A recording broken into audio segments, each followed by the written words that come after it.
was even crazier is John Jones came out and was like, I'm in negotiations right now for the White House fight. I'm in negotiations with the UFC about this White House thing as well. After I had already sent a text to his lawyer saying, never gonna happen ever. All right, Sunday morning, leaving Las Vegas. Freedom 250 was announced last night at the White House, going down in June. So we're going to talk about this. I honestly thought we were going to see Jon Jones versus Alex Pereira, more than likely in the main event. Of course, that's not the main event. That is Justin Gaethje taking on Ilia Topuria for the undisputed lightweight championship of the world, which is a great fight, which is the fight that should happen because obviously meritocracy and they've got an interim champion. There was people saying that maybe Charles Oliveira or Max Holloway could have gazumped Justin, maybe if they had an insane performance. I'll say this, Charles Oliveira had an insane performance. You know that feeling when everything you thought was locked in stone just completely falls apart? That's exactly what happened here. Everyone was sitting there waiting for Jon Jones to headline this massive White House event, right? The Freedom 250 card that's supposed to be this incredible showcase, but guess what? He's nowhere to be found on this thing. Instead, we're getting Ilia Topuria stepping up for the lightweight title, and now there's this whole interim heavyweight mess brewing. When the biggest, most politically charged UFC card in history goes down at the White House under Dana's watch, and your heavyweight champion is completely missing from the picture, that tells you everything you need to know about what's really happening behind the scenes. This isn't some scheduling mishap we're talking about. This looks like a calculated move to show that maybe Jones doesn't have the pull or the reliability factor that everyone assumed he had. They're talking about merit-based decisions here, and maybe Jones, with all his time away from the octagon and his messy history, just doesn't represent what they want right now. The UFC is basically making this huge statement by moving forward with their biggest event ever while leaving their supposed heavyweight king completely out of the conversation. Stopped Max Holloway, didn't put him to sleep per se, but certainly a TKO, so that wouldn't have made sense anyway. Now, I did think Jon Jones, the greatest of all time according to a lot of people, and yeah, probably is, obviously many asterisks to his name. I thought he'd be fighting Alex Pereira because Alex Pereira vacated the belt. Yuri versus Carlos Ulberg is going down in Miami. That's a great fight. I'm very happy for Yuri Prochazka and for Carlos Ulberg. He's a class act. Everyone was banking on Jon Jones showing up to this legendary White House card, maybe even squaring off with someone like Alex Pereira in what could have been the super fight of the century. But look, there are way too many question marks hanging over Jones at this point, and that's becoming impossible to ignore. The MMA world has been whispering about this stuff for months now. When you're putting together something this big, we're talking about a White House event here. You need guys you can count on, and stories that look good under the spotlight. Maybe it was all those complicated situations from his past, or maybe it's these contract disputes and the behind the scenes drama that people keep talking about. Whatever it was, it became too much of a gamble for a card that's supposed to represent the absolute best of what American MMA has to offer. By keeping him off what's basically the biggest platform the sport has ever had access to, they're sending a message that's pretty hard to miss. The promotion isn't going to sit around waiting for Bones to figure things out anymore. Now, there's an interim title going down in the heavyweight division. Tom Aspinall, obviously, he's been on the sidelines for quite some time now because of Cyril Gane, because of the double eye poke that he enjoyed and suffered at in UFC 321 in Abu Dhabi, right? He's on the sidelines, he's coming back, he just signed with Eddie Hearn. I gave my thoughts on that the other day. Wasn't being critical of Tom in any way. I wish him nothing but the best, and I want to see Tom Aspinall back in the cage doing what he does best. But I can't help but think that Eddie Hearn's kind of playing games here, but we'll see. I talked about that before.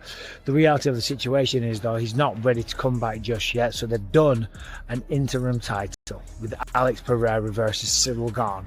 So the heavyweight division has been this complete disaster zone lately, just total mayhem from top to bottom, and what we're seeing here captures all of that craziness perfectly. Tom Aspinall getting hurt opens up this window in the division, and that's just how this sport works sometimes.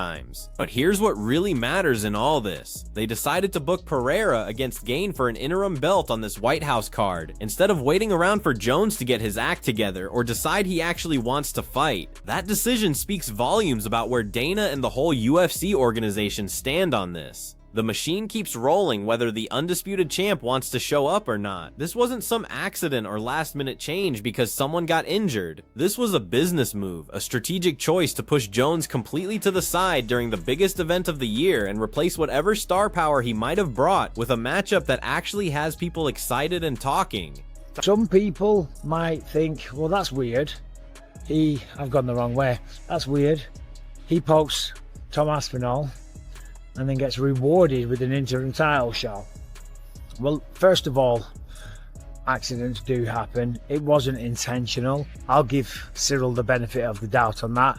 People get poked in the eye all the time. I don't think they're intentional. But regardless, he is fighting for the interim strap against Alex Pereira, which is very impressive because Alex Pereira will be the first person to ever compete for 3 different titles, 3 different weight classes, which is just, it is insane. I mean, the success that this guy's had is phenomenal.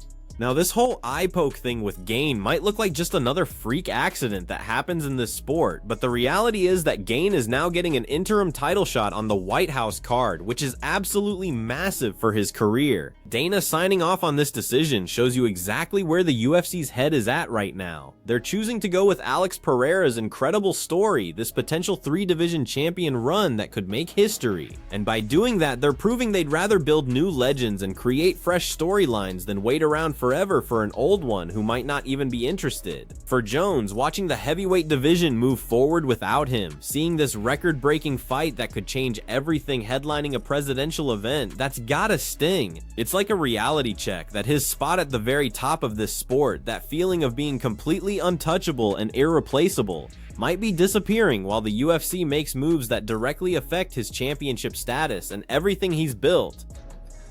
That's John Jones would have just taken down Alex Pereira. Pardon me, it's early. I've only had a few hours sleep. But yeah, Jones would have probably taken down Pereira. Wouldn't have been easy, right? Magomed Ankalaev has tried to do that. Other people have tried to do that. Jan Blachowicz tried to do that. But this is John Jones we're talking about. Look at what he did to Cyril Gane. And remember, in the first round, even Tom Aspinall couldn't take down Cyril Gane. But John could, right? So that's just something to think about. John would have probably taken Pereira down and finished him by a ground and pound, you know, choked him out, whatever. And it could have been a quick performance. Now we're getting to the real heart of the attack on John Jones, and it's pretty devastating when you think about it. What's happening here is this surgical breakdown of his entire fighting approach compared to someone like Alex Pereira. The argument being made, and it's pretty harsh, is that Jones would just drag Pereira to the ground and finish him with some basic ground and pound, making it this quick, boring performance that nobody really wants to see. What they're saying is that it would be way less entertaining than this Gane versus Pereira fight that we're actually getting. This kind of criticism coming from inside the MMA world hits different, and it's genuinely harmful to how people see Jones as a marketable fighter, especially when the UFC needs to put on this incredible show for a huge mainstream audience. Dana and his team need absolute fireworks for the White House card. They need moments that will dominate social media and get everyone talking, and this breakdown basically says that Jones wouldn't give them that kind of excitement, so it justifies cutting him from the card completely without having to directly trash his reputation or his abilities. It makes his absence look like a smart entertainment decision rather than anything personal. Either man is going to shoot a double leg takedown. It's going to be a kickboxing match in 4-ounce gloves. And then when you look at the matchup, on one side you've got Pereira, who's got insane power, who was the middleweight champion, the light heavyweight champion, and now potentially heavyweight champion.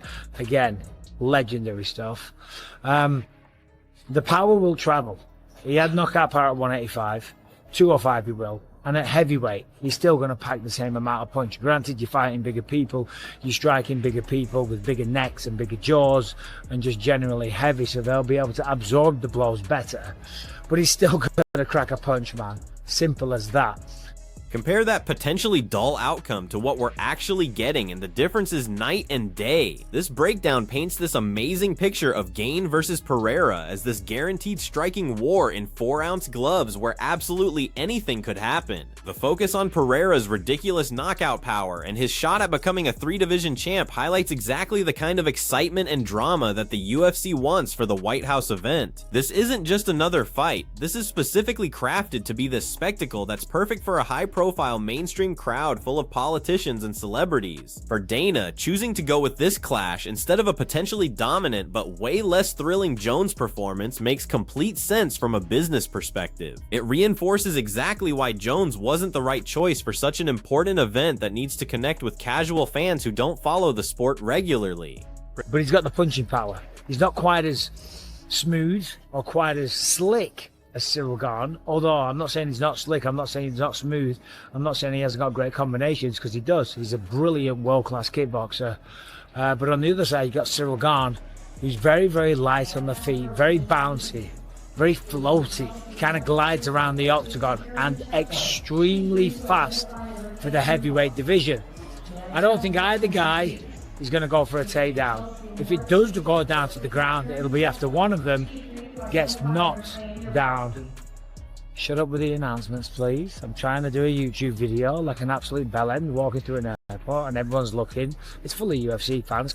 This detailed breakdown of Gane's slick, bouncy, lightning fast fighting style and how it matches up against Pereira's raw, devastating power explains perfectly why this interim heavyweight fight is being treated like the main attraction at the White House instead of just another bout on the card. The excited breakdown, delivered even with airport chaos happening in the background, really shows the genuine anticipation building for what should be this incredible stand-up battle between two elite strikers. For Dana, landing a fight like this, a guaranteed striker versus striker war that promises nothing but action. This is brilliant for an event that needs broad mainstream appeal beyond just the hardcore MMA crowd. It's an attack on Jon Jones delivered through actions instead of words, showing what they think is a better and more universally exciting option for the main stage. It clearly suggests that the UFC put pure entertainment value in a story that sells itself ahead of the reigning champion's presence and legacy.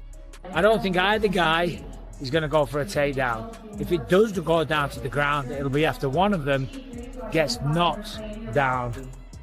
Shut up with the announcements, please. I'm trying to do a YouTube video like an absolute bellend walking through an airport and everyone's looking. It's full of UFC fans because UFC 326 was last night. Anyway, yeah, if you go to the ground, it's because one of them knocks each other down and then they go to finish it. So this is going to be a fantastic striking affair in the co-main event at the White House. The genuine excitement and energy maintained even while dealing with airport stress and chaos really shows the quality and entertainment value of the Gane versus Pereira fight that was chosen for the White House event. He's saying with real conviction that this will be an incredible striking battle, a guaranteed crowd pleaser for Freedom 250 that will give fans exactly what they want to see. This isn't just some random fight thrown together to fill the main event slot. This is a calculated decision by Dana and the UFC leadership to create a stylistic clash that's built for maximum entertainment and mainstream appeal to a massive audience. By positioning this specific matchup as the premier striking showcase for such a historic and significant card, it reinforces that earlier criticism of Jon Jones's potentially dominant but less action-packed fighting style, backing up the UFC's choice to move forward with a completely different vision for their biggest event. The script has been flipped completely on its head. Remember, he was the interim champion and couldn't get a shot at the undisputed. Hello, she's looking at me with a smirk. Couldn't get a shot at the undisputed with Jon Jones because he wasn't playing games. He had a fight booked against Stipe Miocic, but then Jones certainly was playing games. You know, after the Curtis Blades matchup, we didn't know what he was doing. Now, we don't know what's happening with Tom, right? I assume their eyes are going to be good to go very, very soon, right? Otherwise, Eddie Hearn isn't going to sign a fighter that can't fight. So this is where things get really spicy and where the Dana White situation with Jon Jones gets its best ammunition. The host comes right out and says that Jon Jones was playing games after his Curtis Blades fight fell apart, and during this whole Miocic booking drama, directly connecting Jones' behavior to the insane situation we're dealing with now and the completely upside down heavyweight division. Dana has openly talked about his frustration with Jones and contract demands and how little he's been fighting lately during press conferences and interviews. And this take from the host lines up perfectly with the UFC's decision to basically push Jones to the side from what should have been his showcase event. By calling out Jones's perceived stalling and game playing behind closed doors, the UFC gives itself a perfect excuse for why he's not on the White House card, making it look like a natural result of his own decisions and behavior instead of just a random snub from the company. But this time it'll be for an interim belt versus an undisputed belt, which makes the fight even bigger. As I said on another video the other day, it all depends on these contractual negotiations. Eddie Hearn came out and was kind of shitting on Tom's contract and saying that he doesn't get paid what he should get paid if Eddie's going to try and change that contract. And you know, that is what a good manager does, to be fair, and you want the best management team on your side. You certainly don't want an amateur, you don't want a chump, you don't want someone that doesn't know what they're doing. But if he tries to push the goalposts far too far, UFC aren't going to agree to that, and there might be some kind of stalling, and we might have Tom. This conversation about Tom Aspinall's contract talks with the UFC and how he might stall things out if his team gets too greedy, adds another interesting angle to the whole Jon Jones story, even though it's not directly about him. While Aspinall's deal is its own thing with its own specific details, this basic tension between fighter and promotion over contracts, money, and fight conditions is something that happens all the time in this sport. If Eddie Hearn or whoever is representing a fighter pushes way too hard in negotiations, asking for things the UFC thinks are crazy, the promotion just won't agree to those terms, which means fighters end up on the shelf waiting. This is exactly what people have been saying about Jon Jones and his drawn-out negotiations and his habit of holding out for perfect conditions. Dana's track record throughout his time running the UFC shows a very clear pattern on this stuff. If you're not actively fighting and staying busy, the UFC will move on without you, no matter how big your name is or what you've accomplished. This business reality helps explain why Jones, despite his incredible legacy and everything he's done, wasn't considered irreplaceable for the White House card if his demands weren't matching what the promotion wanted. He knocked out Jean Silva, and what else did he do? Oh, I mean, listen, he's just must-see TV. And then on the other side, Steve Garcia hasn't got the same kind of brand value as Diego Lopez, but holy shit, man, he's on, I think, an 8-fight win streak, and they're all stoppages, most of them in the first round. I think one of them got to the second round, and you gotta love Steve Garcia. He's a nasty guy. So that'll be the first fight on the card. I didn't see this one coming. Bo Nickel versus Kyle Daukaus. I didn't expect that one, but it'll be a good fight. Daukaus is on a 2-fight win streak. Bo Nickel, of course, represents America. Beyond just the interim heavyweight title fight that everyone's focused on, there are several other incredibly exciting matchups stacked on the Freedom 250 White House card. Fights like Steve Garcia versus Diego Lopez and Benal Darius versus Kyle Daukaus that aren't getting as much attention. These aren't just random filler fights thrown on the prelims to stretch out the card. These are legitimate high-energy crowd favorite bouts featuring rising stars and proven finishers who bring excitement every single time they compete. Having these compelling fights throughout the entire card shows the UFC's incredibly deep roster and their ability to build a stacked card from start to finish without needing Jon Jones anywhere near it. For Dana, this collection of talent across multiple divisions sends a powerful message to everyone watching, including Jones himself. The UFC machine is running strong and healthy, delivering must-see entertainment and future legends even when their former long-reigning champion isn't involved. It's a strategic approach that takes away from any perceived snub of Jones by simply giving fans tons of other legitimate reasons to watch and buy the pay-per-view. Fair play, right? Obviously there was talk of Conor McGregor and Michael Chandler competing on that card. Dana said, nah, we ain't interested in that anymore. But it turns out it was the Conor McGregor side. Now, Conor came out and he was doing an interview with Chael Sonnen, and he brought up some good points. He said, listen, it's going to be a sellout with my name involved regardless. It's going to do blockbuster numbers. You know, like a double sale thing. That's the White House is going to hit no matter what. And he's absolutely right. When Conor comes back, it's going to be insane, right? And that's just the facts of the matter. So they don't need to put him on the White House card. And he said, they don't put me on 300. They'll put me on 301 or 200. They'll put me on 201. The host. The reasoning behind Conor McGregor's absence from the White House card is pretty revealing when you think about it, and the same logic applies to understanding the Jon Jones situation. McGregor's star power is so massive at this point that he doesn't need a special event like Freedom 250 to sell out an arena or break pay-per-view records. He's basically his own event now, capable of headlining his own UFC shows and still doing huge numbers without any special circumstances. While Jones doesn't quite have the same raw pay-per-view numbers and mainstream recognition as peak McGregor during his title runs, this basic principle suggests something important. If Jones was actually ready to fight and making specific demands about opponents, the UFC might have strategically decided to save him for his own standalone event where he could be the main focus instead of sharing attention at the White House. Or looking at it another way, if Jones wasn't a guarantee in terms of his readiness or willingness to actually compete, why would the UFC risk the embarrassment on such a high-profile, politically sensitive card? Dana clearly has the flexibility to choose to elevate new stars on the biggest stage while letting the huge proven draws, or those seen as less reliable right now, headline elsewhere when the timing is better. Do we think Jon Jones actually is retired? That'll be it. We'll never see him again. If it is, it's kind of an unceremonious way to go out. I remember when I retired, I wasn't happy with the way that it ended because I wanted to retire in the octagon after a fight, win or lose. I wanted to thank the crowd. That's why I was going to take one more fight. I was actually in negotiations to fight Rashad Evans at the O2 Arena in London because I romanticized this idea of thanking the crowd and all this type of stuff and putting the gloves down and going through that whole thing.